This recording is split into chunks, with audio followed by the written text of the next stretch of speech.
Do you know what separates a failed business exit from a highly profitable one? Do you want to maximize the value of your business? The Business Exit Stories podcast is the solution. Through a collection of stories told by the business intermediaries who facilitate those transactions, you'll receive the key takeaways from successful and, yes, some not so successful business exits. Now is the time to begin to position your business for an exit by implementing key strategies designed to maximize your enterprise value and help you achieve an exceptionally profitable exit. Today we have with us Laura Drummond with Coastal Consulting, located in southern Mississippi. Laura shares several insights on deals she has facilitated in the last few decades.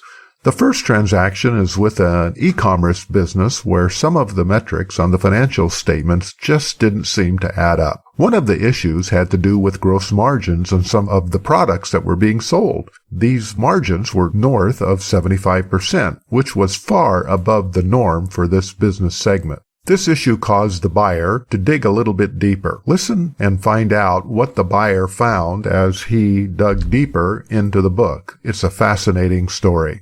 Next, Lauren shares how being transparent can cut both ways. Not enough transparency is a bad thing and can kill deals, as well as too much transparency can also be a negative thing that can kill a deal. Lauren then shares the details of another transaction that took place during COVID and how top-tier execution doubled the value of a restaurant when other restaurants were failing left and right. There are some real gems you need to hear about in this transactional story. Finally, Lauren shares how a 35-year-old landscaping business failed to monetize its full enterprise value and why the seller wasn't the least bit upset about this. And I believe if you were in his position, you probably wouldn't be all that upset either. Find out the reasoning by listening to Laura as she shares some unique insights from this transaction. This is Marvin L. Storm with the Business Exit Stories podcast. Today we're here with Laura Drummond. Laura, would you take just a few minutes and introduce yourself, talk a little bit about your company and what part of the country you're located in? Sure. I'm Lauren Drummond. I'm a business broker, certified through the IBBA as a certified business intermediary. I'm located on the Mississippi Gulf Coast. We travel from here to the majority of our clients. My son is my business partner with me. We deal mostly with middle market, Main Street type businesses. All right. Well, the coastal area there, can you talk a little bit about the kind of the area that you're in and how long you've been in business? Sure. I've lived in Mississippi for many years and slowly moved south until I ended up close to the beach. So there's no more further south to go. So my market is kind of a half a circle instead of a full circle, but we do work all throughout the state of Mississippi. We go over to Louisiana some and over into Alabama also. It's we're cities, but we're not super large cities. There's pretty good population density here right on the coast as versus the upper part of Mississippi, which is much more rural. Not a lot of manufacturing goes on in this part of the country, much more retail type operations. All right, cool.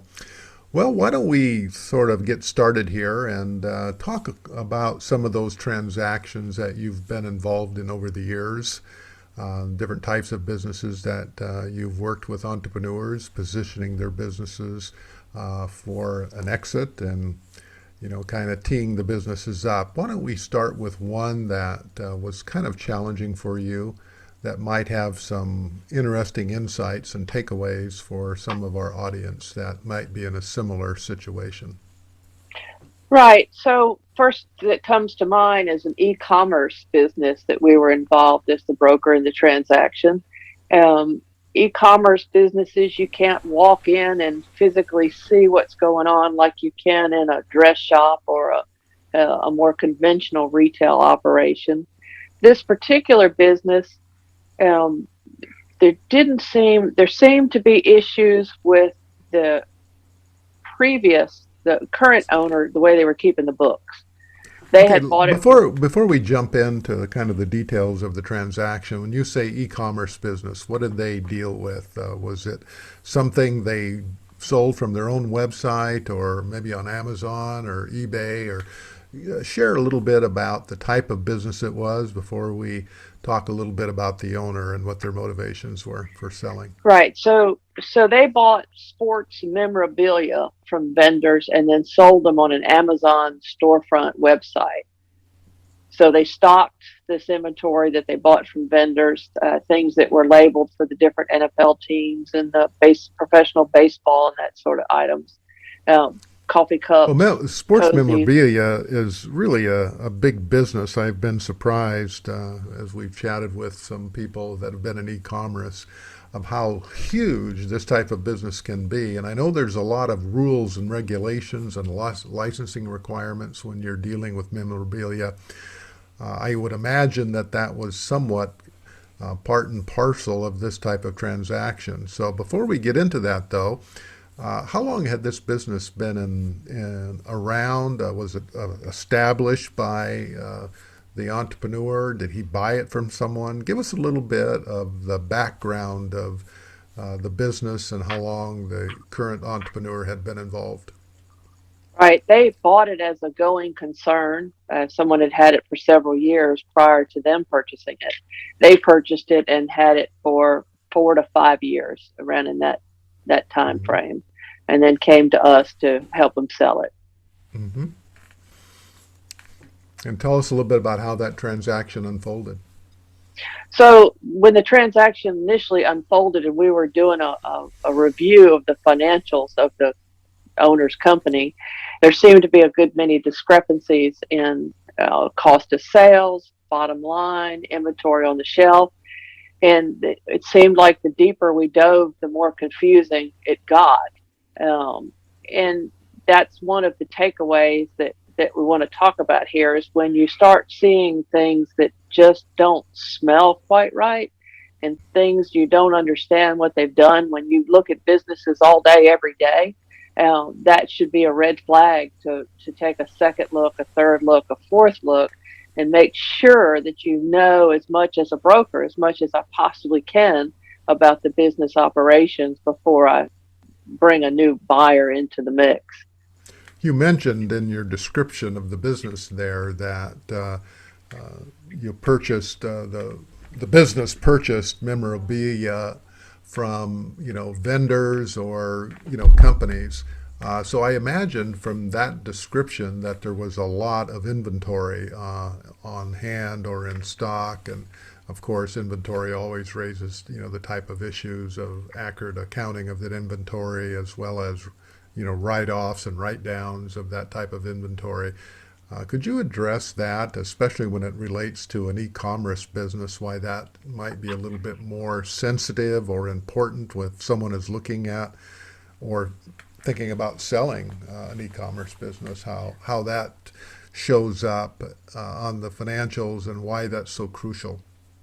Right. So many businesses are run as a sole proprietor, and the sole proprietor doesn't realize how important those inventory numbers are, and maybe they don't report them accurately to their accountant at the end of the year.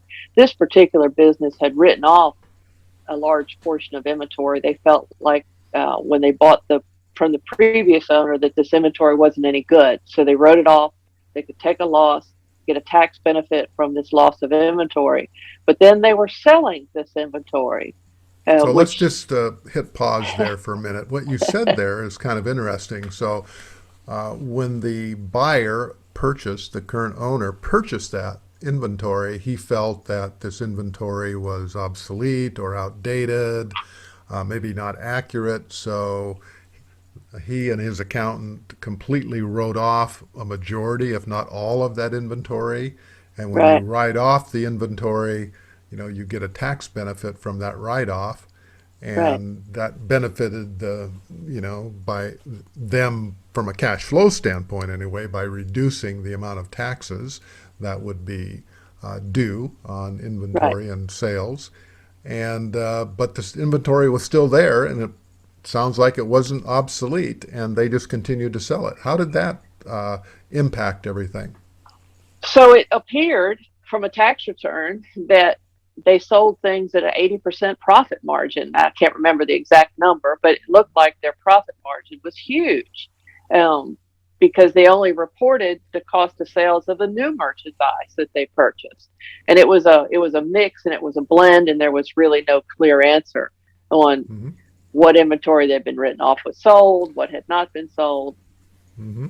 So let's just So be clear now for the benefit of people listening to this, is that, you write off the inventory and then you sell something. So let's take an example. You sell something for $100, and that revenue comes in to your bank account as revenue for $100. But normally that may have cost $50.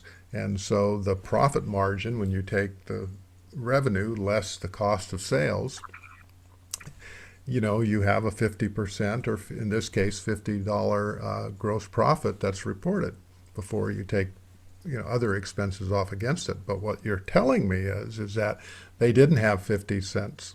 They had 100%. So that's quite a profit margin. Excuse me there. So go ahead. yeah, so they were buying new inventory also at the same time. So it was, I probably had 7 to 8 conversations with the accountant and the owners trying to understand why there was such huge swings in the profit margin. And then to complicate it even more, the owner had never reported an inventory change to the accountant after the first year. Um, the accountant was just looking at what had been purchased, and some of their purchases weren't booked correctly, so it didn't go to inventory. It was just a mess. Um, and from that mess, we should have dove deeper. The next issue that came up was transferring ownership of an Amazon storefront is a little tricky. There's evidence that it can be done. There's evidence that it can't be done. You want to be able to transfer it if you have good ratings and you're coming up high on the Amazon list. When you punch in sports memorabilia and you're at the top of the list, that's a good place to be. Um, and several of the buyers that we talked to, when they did in-depth due diligence, there was just too much fear that Amazon would make them start over, and they walk away from the sale. We came across a buyer that was willing to take that risk, and then lo and behold, another problem came up. Okay, well, this is getting more intriguing all the time. Right, What and was the last, what was the next shoe to fall? yeah, so we closed the transaction, and we thought everybody was going to be happy until lo and behold, the prime vendor that was selling the product to the owner said, "Oh no, I can't sell it to you if you're reselling it. My license is only to sell to you, to an end user or to a storefront. So we can't sell you the product that's making up 70 to 80% of your revenue anymore." So the new owner had basically bought a room full of memorabilia that once it was sold, it couldn't be replaced. So they had to pivot and try to find another income stream that they could put So, on their Amazon store. so I just want to understand this dynamic here that you talked about. As with anything that's branded, or especially with dealing with NFL teams and other sports memorabilia, you have the issue of licensing rights and under what conditions those rights can be transferred and how they can be marketed. And what you're saying here is that one of their largest vendors of memorabilia, once he found out they were an Amazon store, indicated that he couldn't sell them this memorabilia because his license did not allow him to do Allow. that, Right. because it had to be sold to a storefront, a physical storefront versus an online storefront. Is that how I'm Correct. kind of understanding? Correct. So we knew they were licensed. We thought we had done the due diligence there, that they were licensed to provide the memorabilia. It wasn't some off-brand imported illegal memorabilia logoed up. All that part was good. We Mhm. just didn't take that one more step. Um, Well, it so sounds like there's a pattern here, specifically with this transaction, that starting with the inventory and how they managed their accounting and had the revenue recognition, and that was kind of a pattern. And so it sounds like the biggest issue here is that the buyer was operating under a licensing arrangement that as long as there wasn't an issue, he was able to buy inventory. But once that issue arose and his supplier of that memorabilia said, "No, just can't sell it to you," as you said, what, 70% of the Yeah, revenue? large portion. Yeah. Yeah, wow. So, when you deal with a transaction like this, Lauren, what what would you tell someone that's selling a business? What they should take away from this transaction? I know that we have a large number of people in our audience that are in e-commerce of one part or another. They're either selling from their website, or they're on eBay or in Amazon. What would you suggest, or what would be the big takeaway for those entrepreneurs that are kind of thinking about selling their business? What can they take away from this transaction? Yeah, well, I don't think our seller was trying to to deceive us in any way. I think they had not done the proper due diligence either. You don't normally think that you need to read a contract from a vendor that's supplying you a product to sell at the retail level, which is how they perceived it. Um, but since an e-commerce business, you cannot walk into a physical building and see what's happening as a general rule. Your due diligence needs to go very deep. You need to have contact and exchange of information with your suppliers, your website hoster, your storefront system, your Amazon. If you're an Amazon, Amazon has different, seems to have different rules for different people. You just need to take a second, a third, and a fourth look. Be hyper diligent when you're dealing with an e-commerce entity. Well, I like that. That's a great soundbite. When you're dealing with these type of issues, or I guess what you would really say is that when there are issues that come up, and in this particular case, it seemed to surround inventory, but it was kind of a red flag of how this particular business was operating and how lax they were on some of their accounting and reporting. And, that kind of tells you that they may not have been all that, diligent in other parts of their business. And it's kind of proved out that they didn't really realize of what the requirements were from this vendor on the licensing requirements for an Amazon storefront.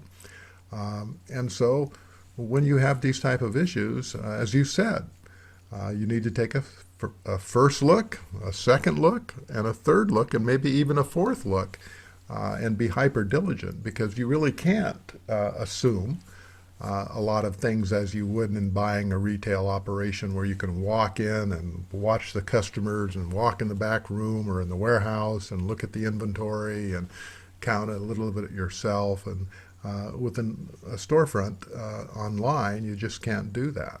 And so I think that's a great takeaway for those that are listening today. Yeah, If you have an particularly e-commerce business. when you have a business that's focused on one product, and it was many products, but they were all sports related licensed memorabilia, or the bulk of them were. If this was a Amazon store that had been selling candles or cookies, they could have just gone to another supplier. But when you're selling something that is such a narrow ability to purchase, that's when you really got to look close.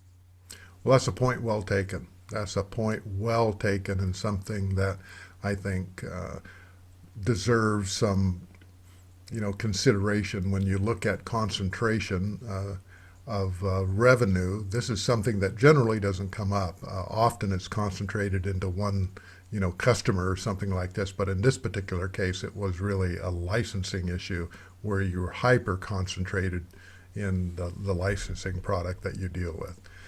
Well, that was interesting. So why don't we move on, Lauren, and talk a little bit about another transaction that may have had some other unique components to it. Yeah, I really want to talk about two entities that had the same problem, but kind of in reverse. an irrigation landscape supply company and a uniform supply company, both closely held companies, um, both very difficult to sell. Why were they difficult to sell? Because we needed the owners to be totally transparent with us from day one on what it took to run their company. The landscape irrigation company indicated to us that it was pretty much absentee owned, that they had to do payroll, they had to check on the employees at the end of the day and make sure they had done the work, but that it was kind of an absentee part-time operation. That proved to not be true at all. It How required so? hands. It required the owner to be on deck every day, to go even so far as to drive the crew to the job site, to put them on the mowers at the job site, or the dig or the shovel or whatever needed to be done for that day. So when we're trying to find the right buyer, um, and we're looking for a buyer that has a purchase power but doesn't want to be full time, and we're looking for the wrong buyer. And we're looking for a buyer that maybe doesn't have a lot of experience in the field, because they don't need to be there much. They just need to keep up with the books and the payroll. The opposite happened with our uniform supplier. It seemed pretty simple. They had a heavy concentration in one customer, but they had an inventory of uniforms, and they sold the uniforms to the employees on a quarterly basis. But every time we take a buyer out to interview with the seller, the description of what was required to run the business made it sound so complicated that every buyer walked away. The Partially due to a common thread we see with owners, that they want people to be proud and impressed with what they've done. Business owners don't get a lot of accolades for building their business from nothing to something. So when someone comes in and wants to hear how they built something from nothing, they want to tell them, and they want them to be impressed with what they did. Unfortunately, when you're transitioning that business to a new buyer, um, they don't want it to be real hard. They're buying it because it's already existing and they're hoping it's operating. Excuse me, let me get my silly little dog who was scratching at my leg.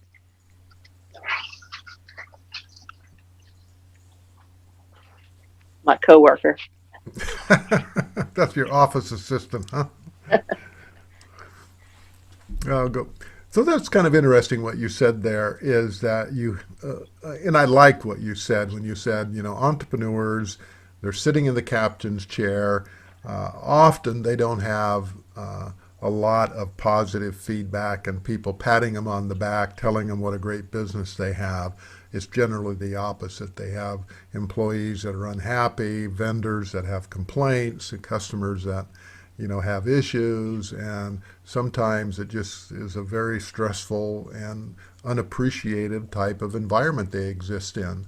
And, they've done a great job when they've built it up, as you said, from nothing into something, and sometimes really spectacular something. When someone wants to find out about how they did it, they want to tell them how difficult it was and how hard it was and how long it took them, and how intricate and complex the business is, and they figured it out. And I can just see what you're talking about is that the buyers you brought to the table, they're thinking, oh my goodness, I'm never going to be able to do this. It took this guy 15 years to get a handle on Right. this business, and I don't have that capability or don't have the time or the energy to do this. I'm going to walk away from this transaction, when in fact it's not that difficult. Right. And so Yeah. transparency cuts two ways. The opposite should have been true. The irrigation landscape business should have been saying our biggest problem is getting employees, and they never said that. They never brought that up as an issue. Whereas my uniform gal didn't really need but one or two employees and still had $1 million business. But she would tell everybody, you can't find anybody to do your books. You can't find anybody to take your inventory. You just have to do this stuff yourself to make sure it's done right. So the buyer's eyes get big. Yeah, I understand that dynamic. I had a business years ago. It had multiple locations, and I hired my brother to run one of the locations. And he was a control freak. And we had Thanksgiving one year, and he was supposed to be there like 1 or 2 o'clock in the afternoon for dinner, Thanksgiving dinner, with the rest of the family, and he didn't show up. And we waited and waited, and I finally called him, and he was at the shop, working. And I said, "What in the heck are you doing?" And he says, "You just can't find any good employees. I have to do all this stuff myself. If you want it done right, you got to do it yourself. And this stuff's got to get out tomorrow, and no one else to do it, so I'm going to do it," which wasn't true because I had a number of other facilities and locations, and that wasn't the truth. They were all running just fine, but it's just that perception of, Right. the person in control of what they think it needs to get done and the ability they have to manage. So what would you say the big takeaway here is for this transaction that you talked about here between Uh, these two types of businesses? yeah, a business owner really needs to evaluate and be clear about what it takes to run their business.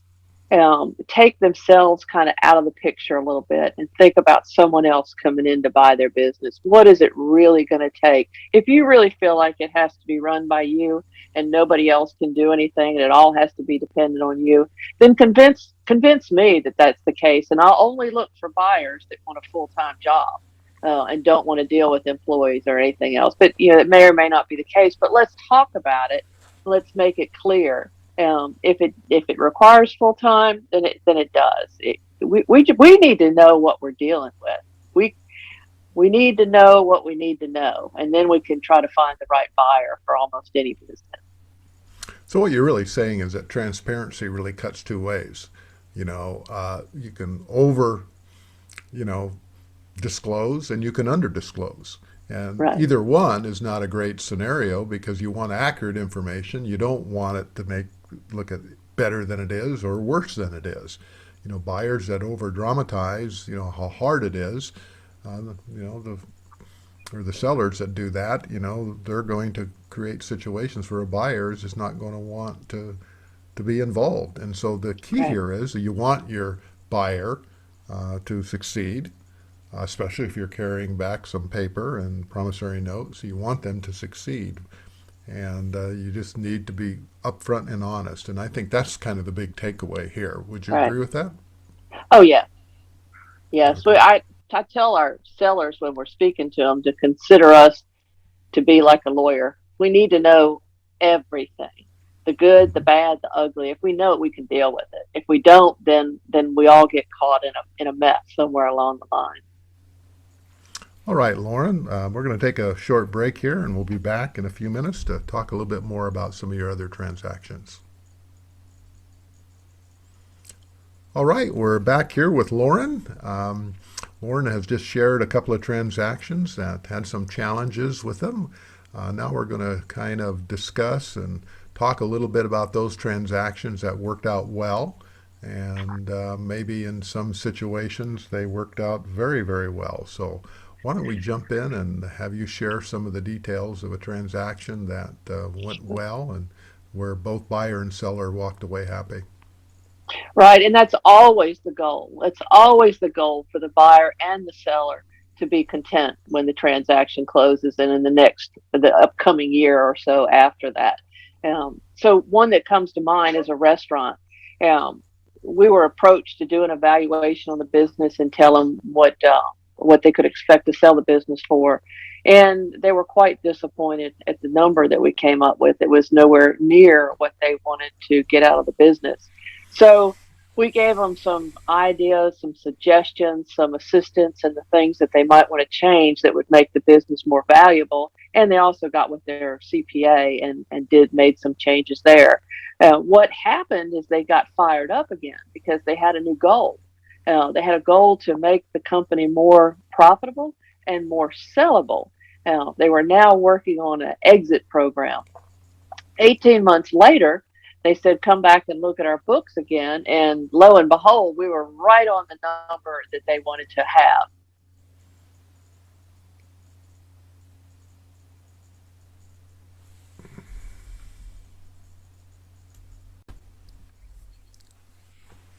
All right, we're back with Lauren.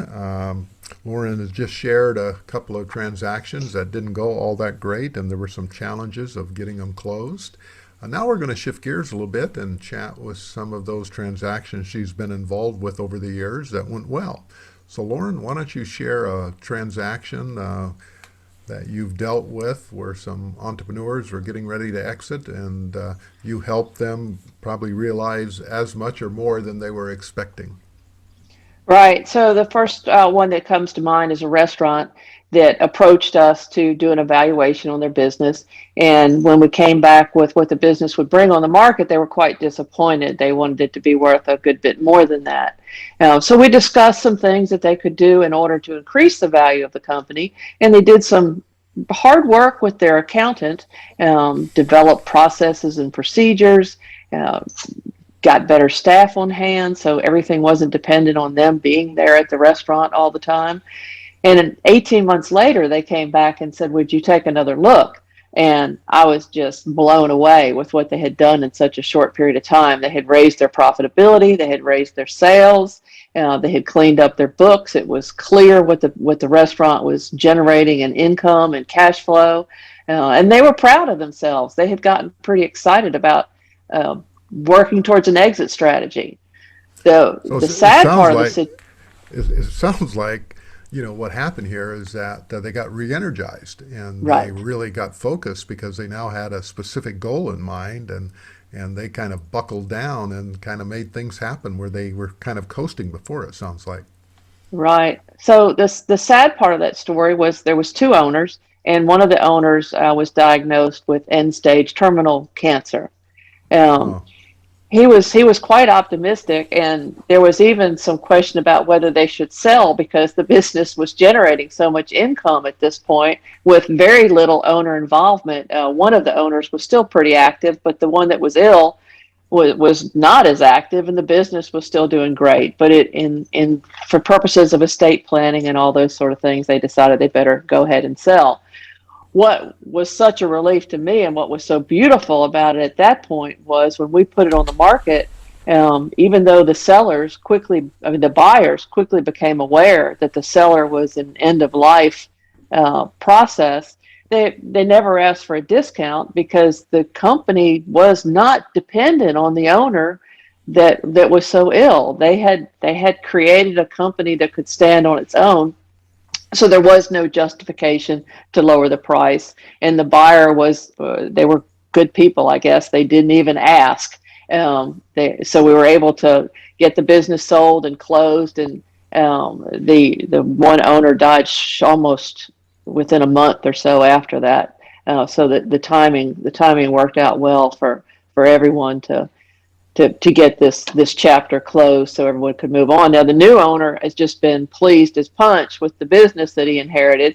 The former owner had kind of created a takeoff strip for them, and they have just taken the business, made some minor upgrades and changes, and the business is now even bigger than it was when they purchased it. And they're very, very happy with the business that they purchased. so was this, just for curiosity, was this during the whole COVID Yes. business cycle that we're dealing with? Because restaurants were hit hard. How were they able, because you said the business took over, was he able to increase the business 30-40%? What was the increase of Yeah, revenue during significant, COVID? significant increase, mostly due to being able to have outdoor dining and be able to separate the diners. And I think he did lengthen his hours a little bit so that he could have more hours of availability for people to come into the restaurant. Um, I'm not privy to their exact numbers, but I see the restaurant, the indoor and the outdoor, just packed 7 days a week now from lunch until they close down at night. So it sounds like before, even COVID, it wasn't packed 7 days a week or only a No, part of the day. right, right. You mostly saw it packed at night, weekend nights. Well, I am taking away and trying to get a visual picture of what kind of happened here is that we had some owners that were somewhat involved in the business and had to kind of be there on a day-to-day basis, which is understandable in a restaurant. But once they got you really focused and geared into the thought process that they had a year or two to get the business ready for sale, They really made some significant changes, cleaned up their processes and their accounting and finances, and got their profitability up. And when it did come time to sell, then what we never want to hear happen sort of happened to them, that the unexpected health issue arose. And even that, because they had been so hyper-vigilant in positioning their business for sale, they were able to have a smooth exit with a qualified buyer. So that's Right. one big takeaway from me. The other thing that I think is interesting is that now that the business was all teed up, all the things were in place, the finances were in place, the owner didn't have to be there on a day-to-day basis, the staffing was in place, everything was kind of on the launching pad.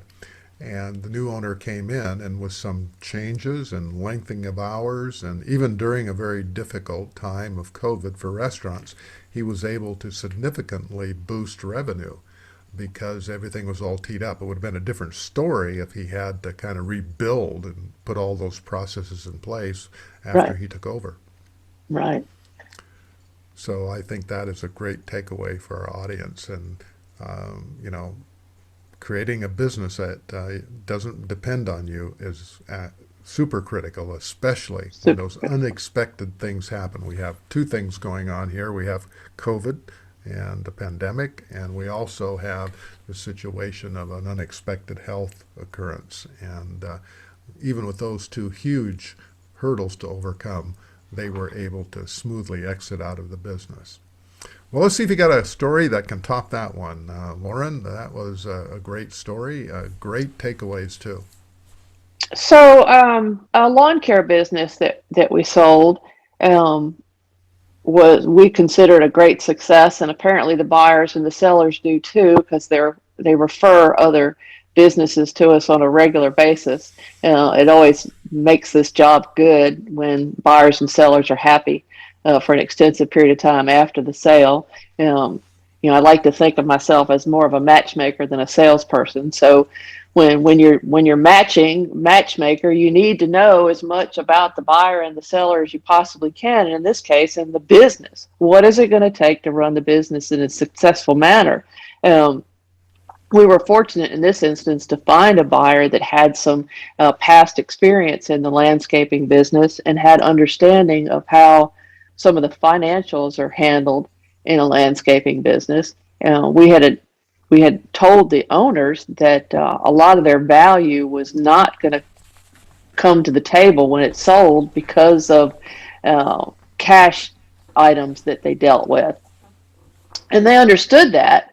They were still hopeful that they could get a So premium just price. for our audience's benefit, when you're dealing with cash, especially something in landscaping business where you have a lot of cash running through the business, why is that such a challenge to find a buyer or get the business qualified to sell?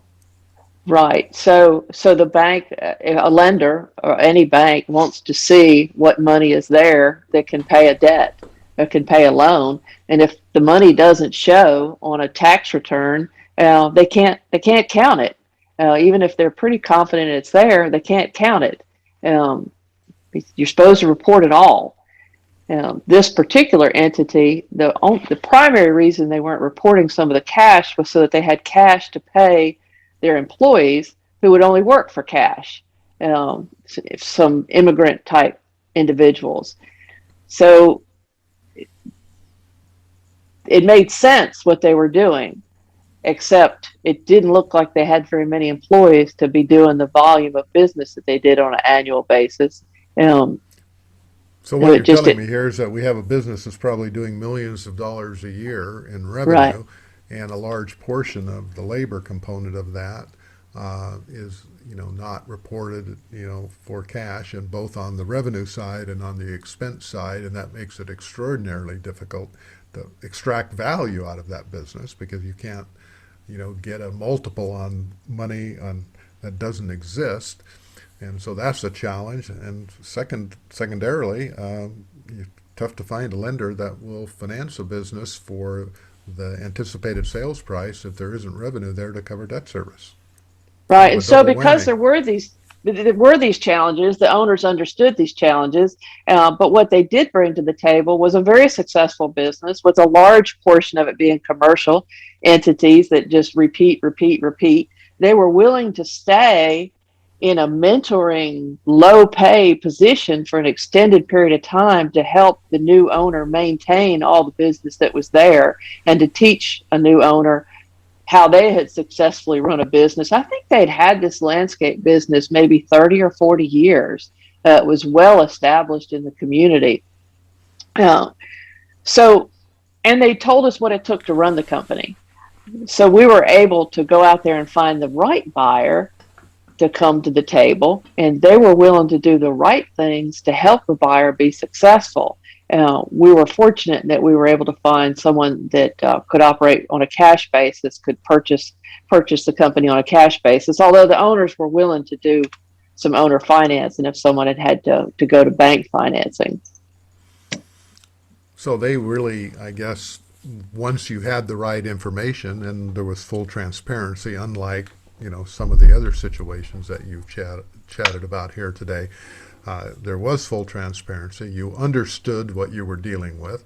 You were able then to go to market. You were able to sort through all the different buyers out there, some of which probably didn't have the cash to be able to purchase the business in an all-cash basis and were going to need some financing.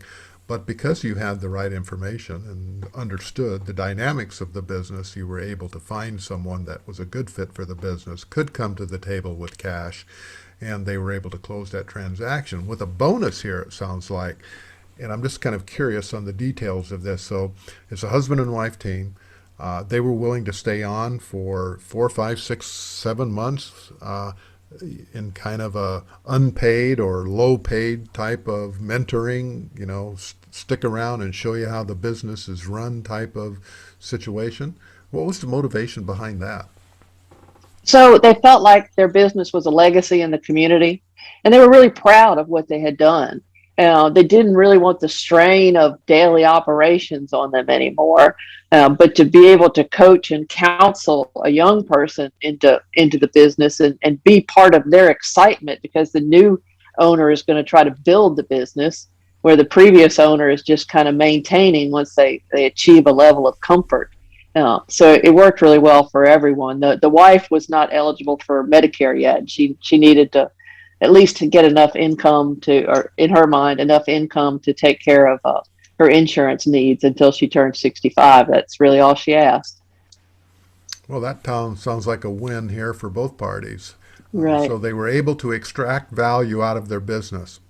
Well, that's great. But are really interested in wanting to chat with you. Well, that's great. Yeah. We feel like it's important for people to realize that you need to find out what your business is worth now. Once you find out what it's worth now, then you can decide whether it's time to sell, or it's time to hold, or what your next step is. We want to talk to you when you're beginning to think about this, not the month before you want to retire.